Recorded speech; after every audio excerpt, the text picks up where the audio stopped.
The following is a story that I have heard run around a little bit across the internet, but I am leaving identifiables out, of course. I'm not identifying anybody here for the privacy, but I will use this as an example though. You guys know that in all of my videos, I am very upfront and I do not cover the sun with the palm of my hand. Everybody that watches my videos know that. If you want to hear a fairy tale, this is not the channel. If you want to hear what goes on, this is it. My name is Mary Jane. I had a horrible experience with an agency and intended parents.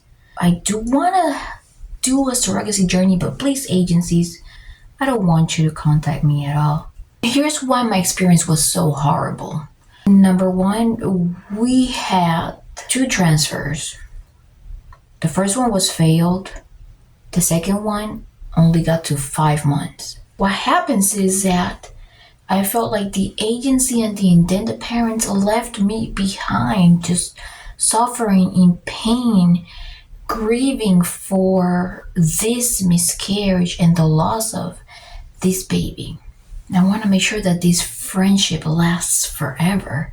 I want to make sure that this is not felt as a business transaction. There's a few things that are wrong here and some things that you need to keep in mind as a potential surrogate. Buckle up, let's go. Welcome to Let's Just Stare At. This is Melissa, Terrace Mom, and you are going to be able to find this video in the playlist IVF, infertility, and surrogacy. I am a surrogacy consultant for integrative surrogacy.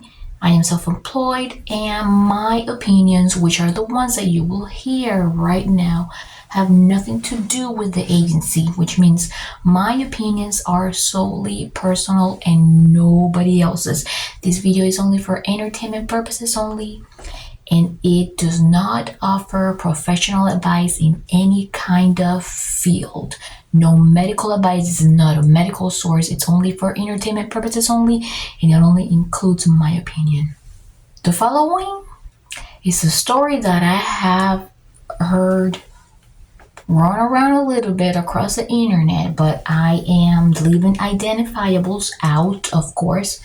I'm not identifying anybody here for the privacy, but I will use this as an example though. You guys know that in all of my videos, I am very upfront and I do not cover the sun with the palm of my hand. Everybody that watches my videos know that.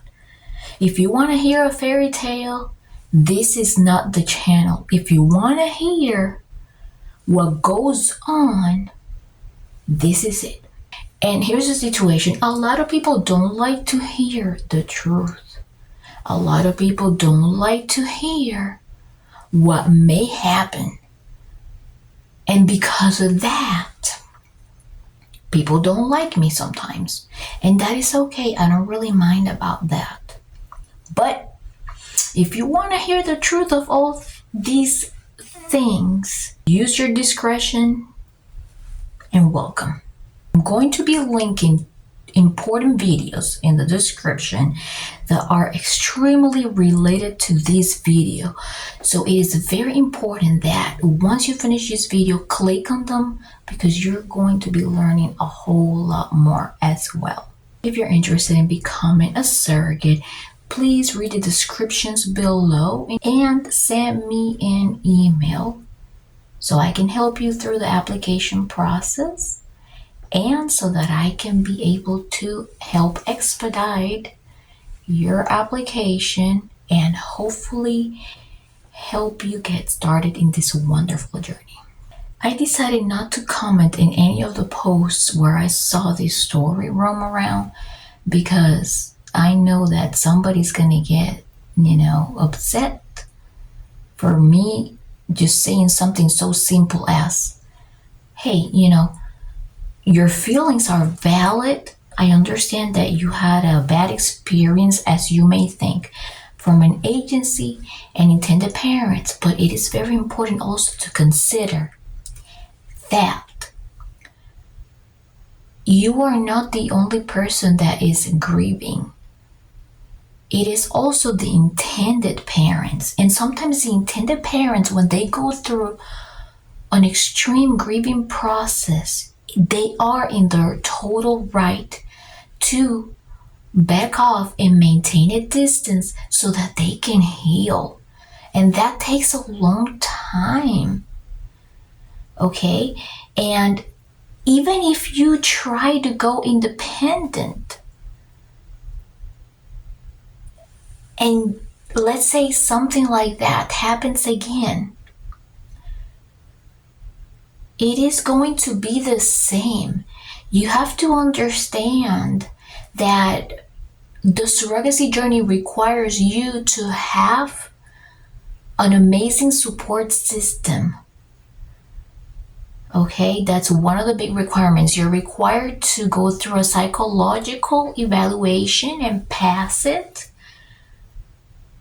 And this is one of the reasons why.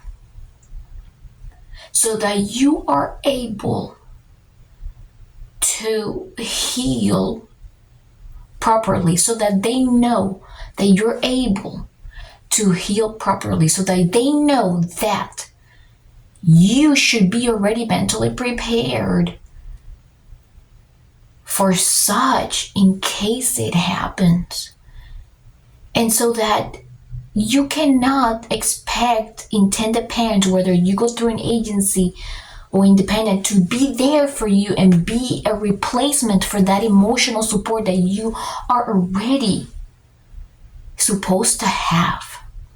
Second, they can promise you the biggest friendship. You may think that you have an extremely true connection, but not everything is as you see sometimes in the viral stories online of surrogacy, or those couples that are already influencers and that, are involved in a surrogacy journey. Like, you cannot expect everything to be as it is pictured online, because not everything is as it is pictured online. And this is why I made the video of communication and relationships between surrogates and intended parents. You're gonna find the link to that video in the description. And like I said before, your feelings are totally valid. You have all the right to have those feelings. But no matter what, you cannot force an agency or intended parents, even if you match independently, to be a replacement for the emotional support that you are already required to have as a surrogate. Okay? Next thing that I wanted to highlight is, it is very important, and a lot of people think this is funny. They think I'm being totally ridiculous. It is so important to make sure that if you match with a couple, my suggestion, I'm not telling you what to do. I'm not giving you professional advice. Make sure that those embryos are tested and are highly graded. And I have always said the only excellent type of embryos are graded 4AA, 4AB, 5AA, or 5AB. So as long as you did everything as prescribed as the RE told you, and as long as those embryos are tested normal and are highly graded, then there is very little to worry about. The chances of miscarriage or that something goes wrong are very low. Even if the embryos, yes, they still have a 50% chance, even if they are excellent. In my opinion, the chances are low that it won't be a successful surrogacy. Now, if you don't establish strict requirements, you're going to get a whole bunch of intended parents. They're all going to be your number one fans. They're all going to want to work with you. They're not going to tell you, hey, if something happens, then we're going to distance ourselves. They're not going to tell you that because they don't know how it's going to feel like when the time gets there, if it gets there. If something happens, right? They're all going to want to fall in love with you and everything. But you're going to be going through the same over and over. If you are lying to yourself to pass a psychological exam, and if you are not being straightforward